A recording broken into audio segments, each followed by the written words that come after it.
Hello everyone, today we are going to speak about Super Mario Bros. Actually, we are going to prove that Generalized Super Mario Bros is PSPACE-complete. What I mean by this problem is as an input it takes an instance which is an any level of Super Mario Bros. You can see it as a grid, as a matrix, in which in each cell you indicate whether you have an obstacle or not, you have an enemy and so on. You have the initial position of Mario and you have the castle. The question is, can Mario reach the castle? So this problem is in PSPACE. You non-deterministically choose actions for Mario. An action can be he moves or he stay where he is, or he jumps, and so on.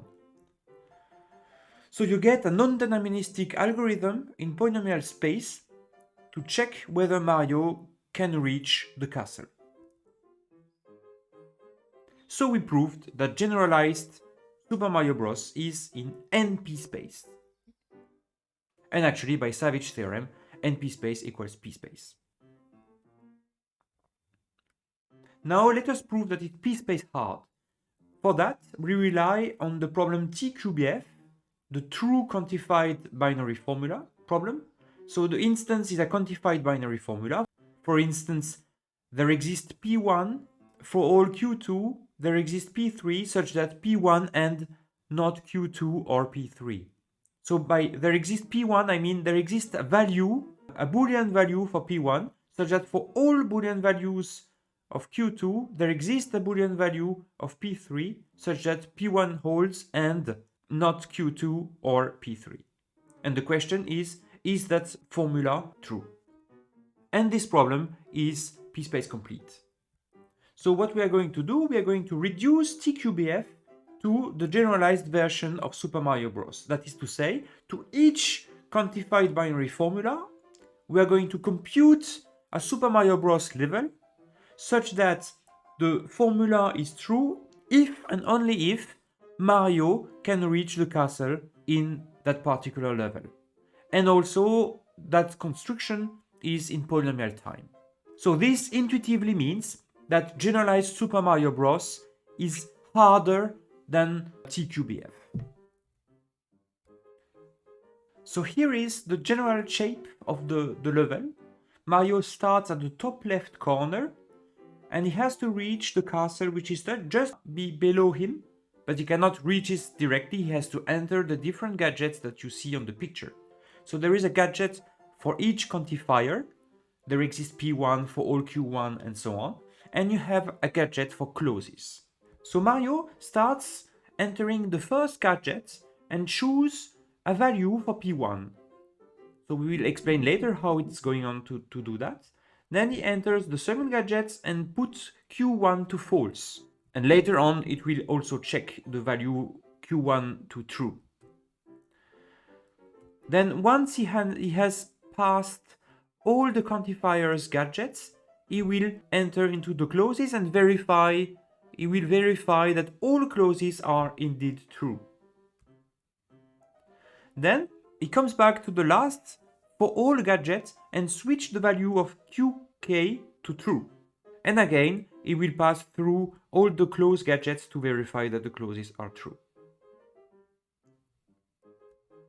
When he comes back, he does nothing for the existential gadgets.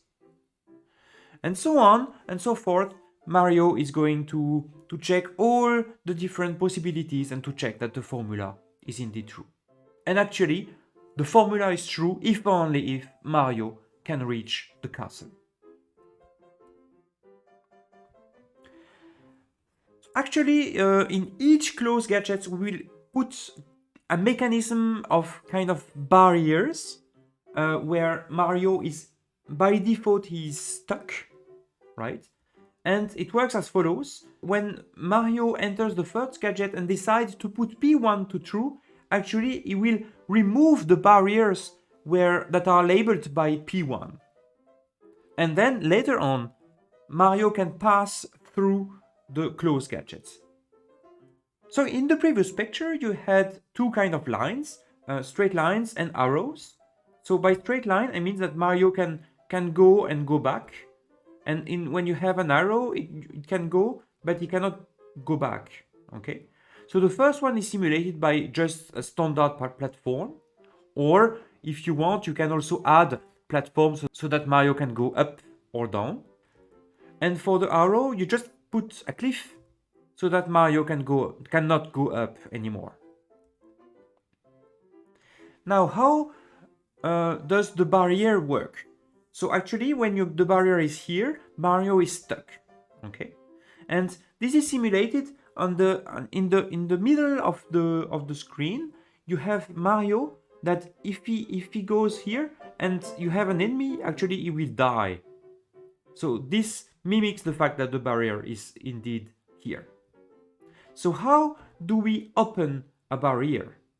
We open as follow. Mario goes just below the block, and then when the enemy is here, it jumps, and the enemy goes on the right part. And this means that the enemy is not here anymore, so the barrier is not here anymore.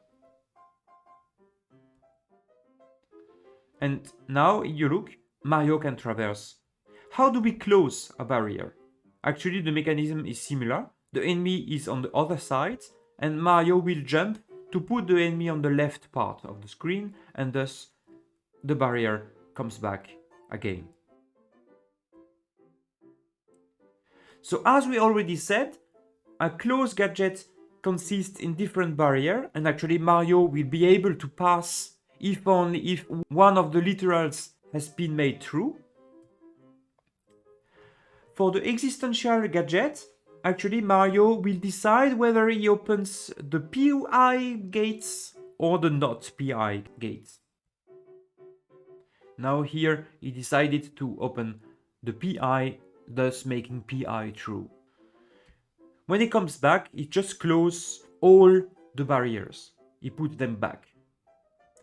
Now for the Forall gadgets, actually Mario starts by putting QI to false, by opening all the barriers corresponding to not QI, and then he's going to check whether the clauses are true or false.